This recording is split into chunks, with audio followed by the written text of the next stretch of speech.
Latvijas Dzelzceļa kausa izcīņā ir atlikušas vien tikai 2 spēles. Sestdien cīņā par 3. vietu savā starpā tiksies Jaroslavļas Lokomotīve un Mīnskas Dinamo.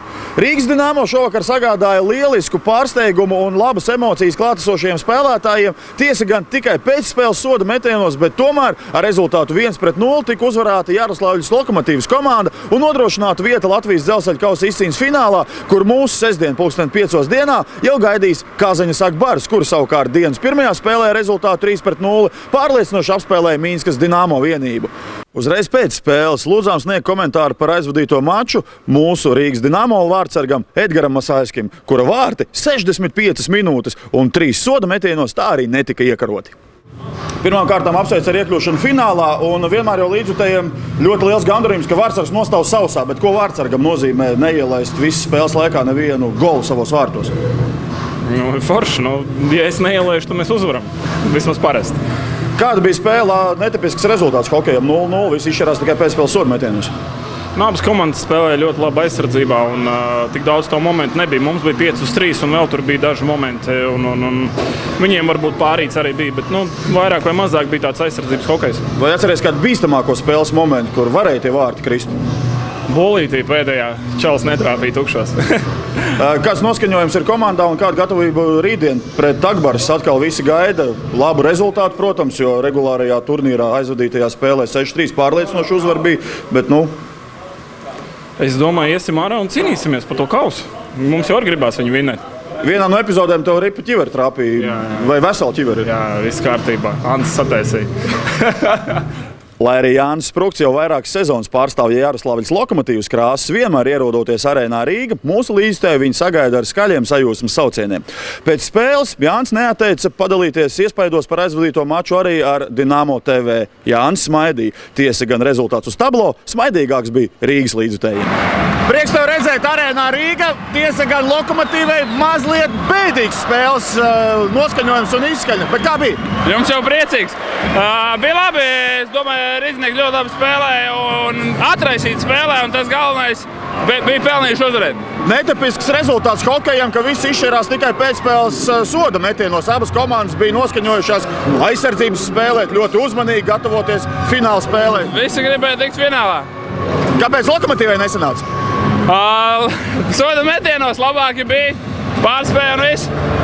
Sezona jau nākamā nedēļa sākās, kā Lokomotīva ir sagatavojusies jaunajai kontinentālās hokeja līgas sezonai. Es domāju, labi, mēs visi esam uz pareizā ceļa un visi cenšamies uzlabot sniegumu katrā spēlē. Ko saka tavu intuīcija par rītdienas finālu? 2-3 zaudēs, diemžēl. Paldies! Sekot līdz Latvijas Dzelzceļa kausa izcīņai, protams, var izmantojot avīzes, internetu, skatīties spēles mājās pie televizoru vai arī nākt un klātienē arēnā Rīga atbalstīt Rīgas Dinamo komandu. Kā ir labāk, mājās pie televizoru vai arēnā? Šajos iespaidos dalījās klātesošie līdzjutēji. Pastāstiet, kāpēc jūs nākat uz arēnu atbalstīt Rīgas Dinamo klātienē? Tāpēc, ka kuru komandu vēl var atbalstīt, ja ir Rīgas Dinamo. Bet ir taču iespēja vēl sēdēt mājās pie televizora. Nē, tās nav tās emocijas. Tagad diezgan daudzi līdzjutēji skatās jūsu televizorā un skatās savos televizoros. Ko jūs viņiem varētu pateikt? Kādas ir tās lielākās atšķirības? Nāciet, te ir ko redzēt. Nāciet, lai klausītos drīzāk arī.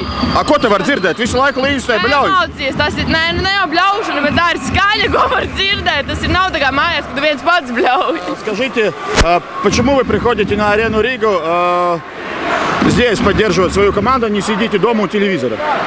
Это любимая команда. Только Динамо Рига, только вперед. А какая самая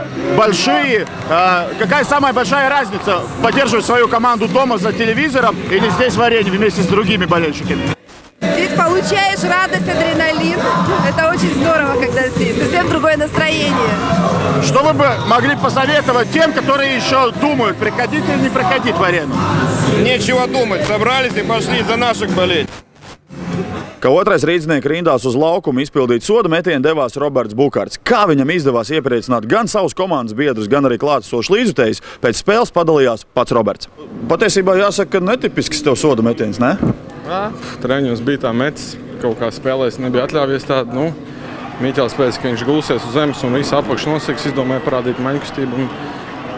kā saka, Ņīžiks devē neviens vēl nav atcels. Kāda ir sajūta 6,5 tūkstošu kliedzošu līdzjutēju klātbūtnē saņemties un tā augstasnīgi iziet tajā izšķirīgajā sodmetienā?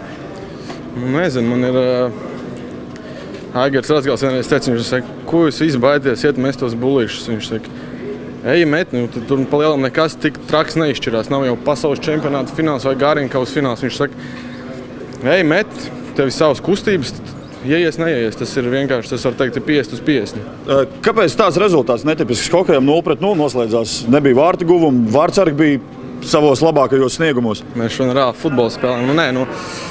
Varētu teikt, mums bija tāds taktisks zīmējums, ķert pretinieks uz kļūdām. Gan mums, gan pretiniekam bija tie momenti, vārtsargi lieliski nospēlēja. Bet 2 punkti šajā turnīrā, tas ir 3 punkti un fināls.